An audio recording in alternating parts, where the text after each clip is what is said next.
স্থিতিবিদ্যা, একটা হচ্ছে গতিবিদ্যা। স্থিতিবিদ্যা হচ্ছে আমাদের 8.1 থেকে 8.3 পর্যন্ত, এবং গতিবিদ্যা হচ্ছে আমাদের 9.1 থেকে 9.5 পর্যন্ত।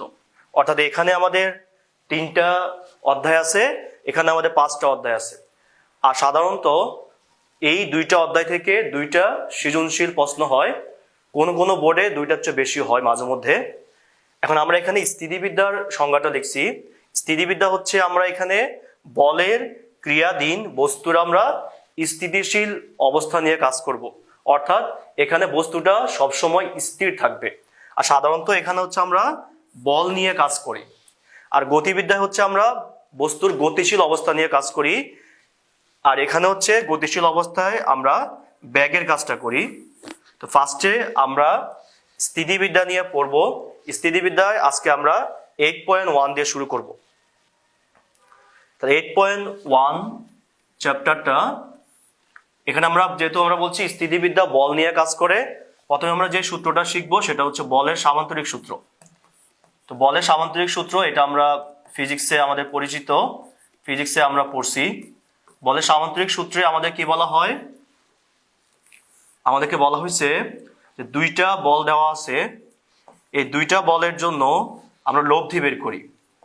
তো 2টা বলের লব্ধি আমরা সামান্তরিক সূত্রের সাহায্যে বের করি। যেমন লব্ধি আর এখানে হবে p² প্লাস q², 2pq। আমরা যদি মধ্যবর্তী কোণ আমরা আলফা ধরি, 2pq cos আলফা এটার বর্গমূল হবে। আর লব্ধির সাথে p বলের মধ্যবর্তী কোণ যদি হয় থিটা, এখানে tan থিটা হবে q sin আলফা p প্লাস q cos আলফা। তাহলে আমাদের ফার্স্টের সূত্র হলো কি, বলের সামান্তরিক সূত্র।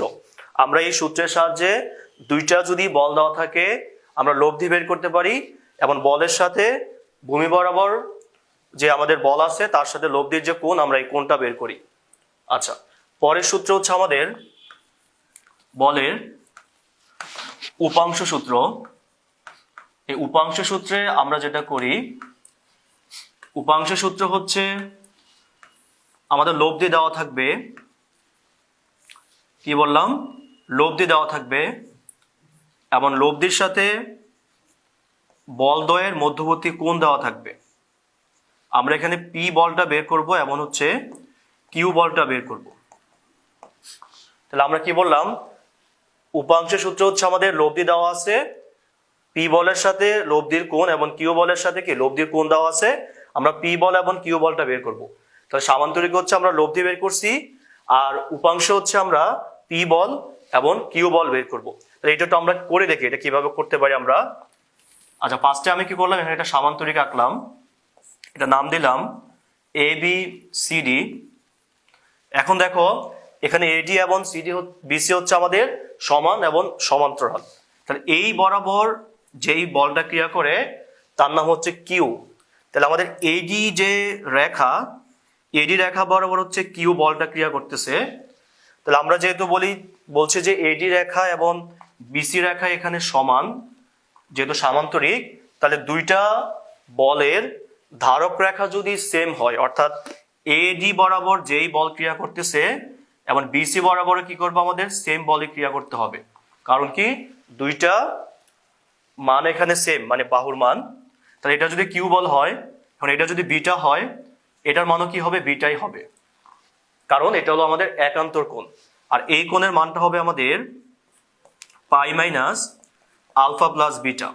আচ্ছা, এখন আমরা যদি এখানে সাইন সূত্র প্রয়োগ করি, সাইন সূত্রে আমরা কি বলছি যে প্রত্যেকটা বলের মান, আচ্ছা এটা আমরা ত্রিভুজ থেকে পাইছি, যে ত্রিভুজের সাইন সূত্র, আমি ত্রিভুজটা একটু লিখতেছি এখানে। ABC একটা ত্রিভুজ, এ কোণের বিপরীত দিকে আমরা ছোট হাতের এ বাহু নেই, বি কোণের বিপরীত দিকে বি নেই, সি কোণের বিপরীত দিকে আমরা সি নেই। তাহলে আমরা কি বলি, আমরা বলি এ বাহু ডিভাইডেড বাই সাইন এ কোণ, বি বাহু ডিভাইডেড বাই সাইন বি কোণ, এবং সি বাহু ডিভাইডেড বাই সাইন সি কোণ হচ্ছে কি এখানে সমান। তাহলে আমাদের কি প্রত্যেকটা বাহু তার বিপরীত দিকের যে কোণ আছে তার সাইনের কি হয়, সমানুপাতিক হয়। তাহলে আমরা যদি এখন AB বাহুটা চিন্তা করি, AB বাহু বরাবর যেই বল ক্রিয়া করে তার নাম হচ্ছে পি বল। তো পি বলের জন্য হবে আমাদের কিউ এবং আর বলের মধ্যবর্তী কোণের সাইন। কিউ বলের জন্য কি হবে আমাদের বাকি যে দুইটা বল আছে পি এবং আর তার মধ্যবর্তী কোণের সাইন, তো সাইন আলফা। আর আর এর জন্য হবে আমাদের,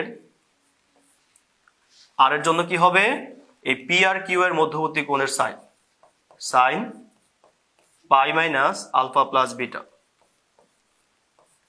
এটা আমরা হচ্ছে ত্রিভুজ এ বি সি থেকে নিছি কিন্তু আমরা।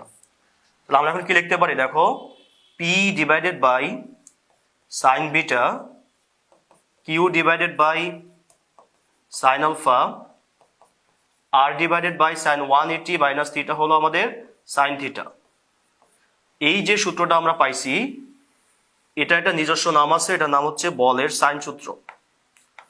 এটা নাম হচ্ছে আমাদের কি বলের সাইন সূত্র। বলের ক্ষেত্রে এই যে সূত্রটা আমি যেটা বক্স করলাম, এই সূত্রটাকে আমরা কিভাবে মনে রাখতে পারি দেখো, পি বলের জন্য হবে কিউ এবং আর বলের মধ্যবর্তী কোণের সাইন, কিউ বলের জন্য হবে দেখো কিউ বলের জন্য হবে কি আর এবং পি বলের মধ্যবর্তী কোণের সাইন, এবং লব্ধির জন্য মানে আর এর জন্য হবে সম্পূর্ণ কোণটা। সো এটা হচ্ছে আমাদের কি সাইন সূত্রের মান। কিন্তু আমাদেরকে কি বের করতে বলা হয়েছে পি এর মান এবং কি কিউর মান। তাহলে আমরা এখান থেকে কিভাবে পিটা বের করতে পারি দেখো, পি বাই যেহেতু ছিল আমাদের সাইন বিটা, এটা সমান যদি আমরা R by sine alpha plus beta দুইটা সমান লিখি, এখান থেকে পি সমান পাবো আমরা R sine beta divided by হলো সাইন আলফা প্লাস বিটা। তাহলে পি বলের মান হচ্ছে আমাদের এটা। তাহলে আমরা কি করলাম, পি বলের সিঙ্গেল মানটা বের করছি আমরা এই সূত্রের সাহায্যে। আর অনুরূপভাবে যদি আমরা কিউ বলটা বের করি, কিউ বলের মান হবে আর সাইন আলফা ডিভাইডেড বাই হচ্ছে সাইন আলফা প্লাস বিটা। তা আমরা এখানে কি করলাম, উপাংশ সূত্রের সাহায্যে আমরা সিঙ্গেল পি বলের মান এবং কি আমরা সিঙ্গেল কিউ বলের মানটা আমরা বের করছি। আর লব্ধির ক্ষেত্রে হচ্ছে আমরা পি আর কিউ বল দেওয়া ছিল, আমরা আর বের করছি। আচ্ছা, তাহলে আমরা পরে যেটা শিখবো সেটা হচ্ছে বলের লম্বাংশ সূত্র। এখন উপাংশ এবং লম্বাংশের মধ্যে পার্থক্যটা কি দেখো, যখন বলগুলা একটার একটার উপর লম্ব হবে, অর্থাৎ এই যে কোণটা আলফা প্লাস বিটা যেটা আমরা আগে বলছিলাম, এই কোণের মান যখন 90 ডিগ্রি হবে তখন আমরা এদেরকে বলবো লব্ধির লম্বাংশ। অর্থাৎ লব্ধির জন্য বলগুলাকে আমরা লম্বাংশ বলবো। আর এই আলফা প্লাস বিটা এটা যখন যে কোনো কোণ হবে, যে কোনো কোণের ক্ষেত্রে আমরা এটাকে বলবো উপাংশ বলবো। তার মানে দুইটা কোণের যোগফল যে কোনো কোণে থাকলে এটা হবে উপাংশ, আর 90 ডিগ্রি হলো হবে কি আমাদের লম্বাংশ। তাহলে দেখো এই 90 ডিগ্রি কোণ তো আমাদের কি যে কোনো কোণের একটা অংশ, এই জন্য আমরা বলবো যে লম্বাংশ হচ্ছে আমাদের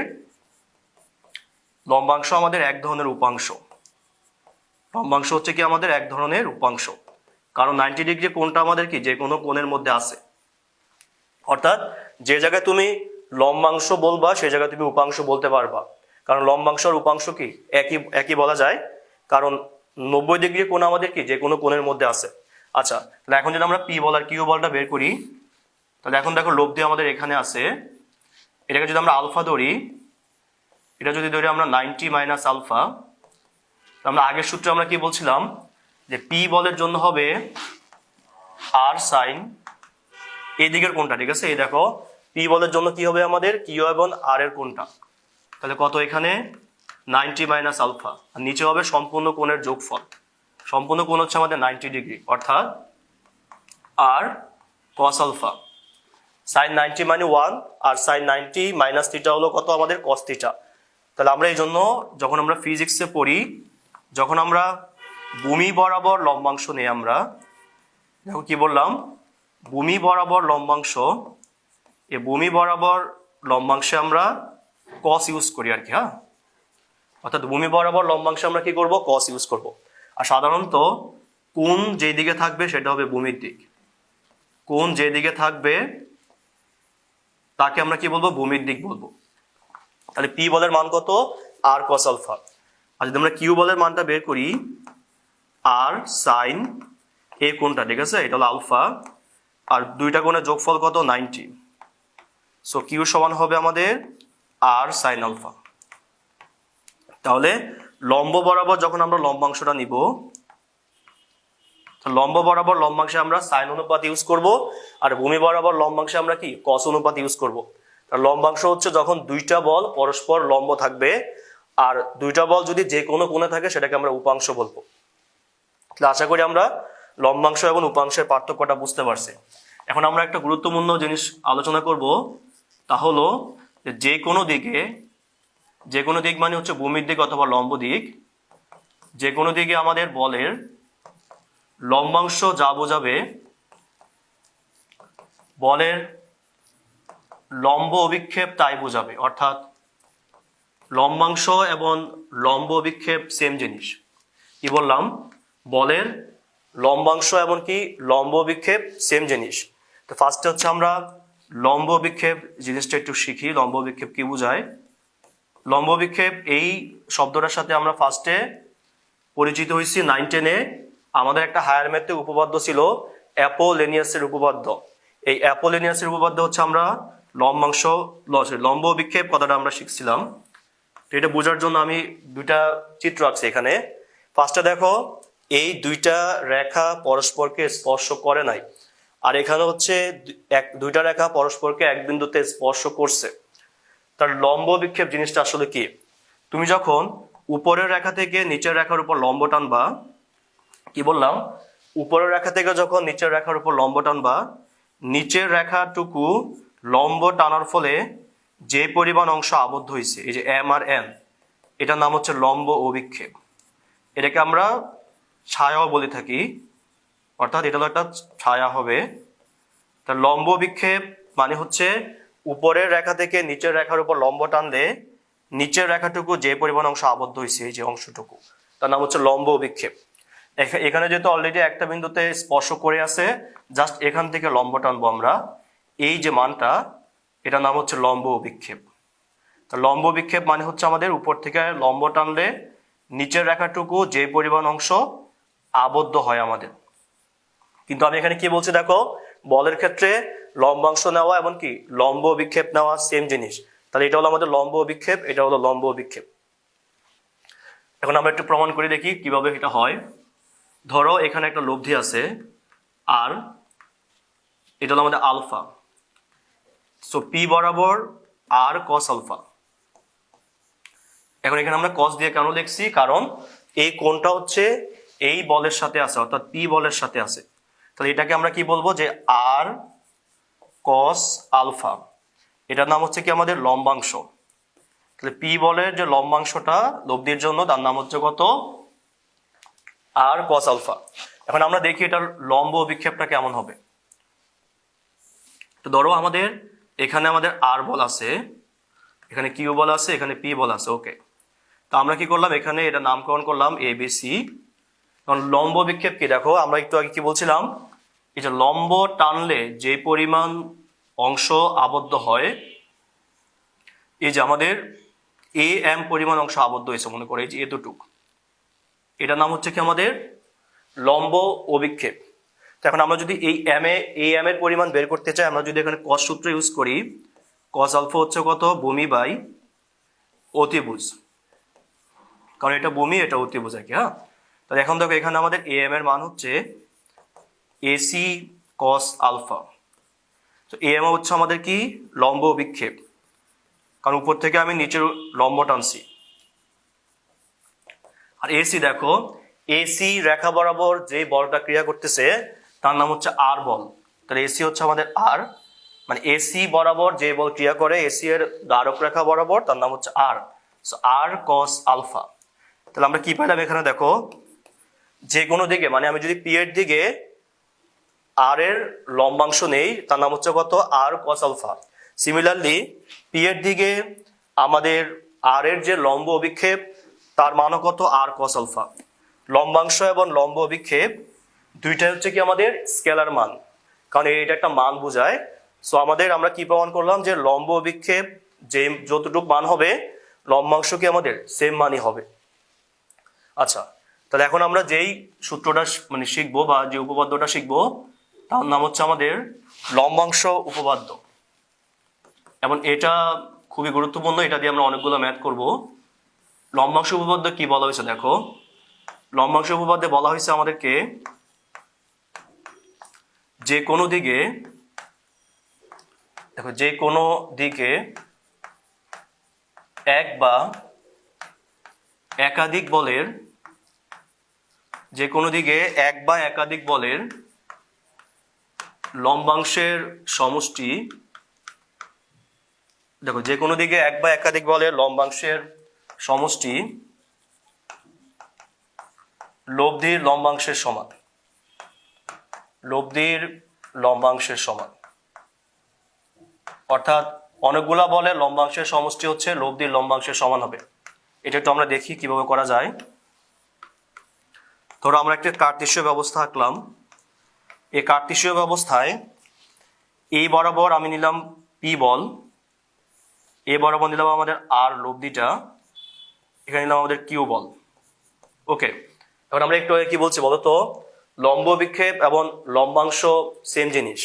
তা আমরা যদি পি বলের লম্ব বিক্ষেপ বের করি, এটা যদি আমরা ও নাম দেই, ও থেকে এম পর্যন্ত, দেখো ও থেকে এম পর্যন্ত অর্থাৎ এই মূল বিন্দু থেকে এই পর্যন্ত এটা হলো আমাদের পি এর লম্ব অভিক্ষেপ। আর লম্ব অভিক্ষেপ আর লম্বাংশ সেম। এখন আমরা যদি কিউ বলেরটা বের করি, এটা হবে ও এম।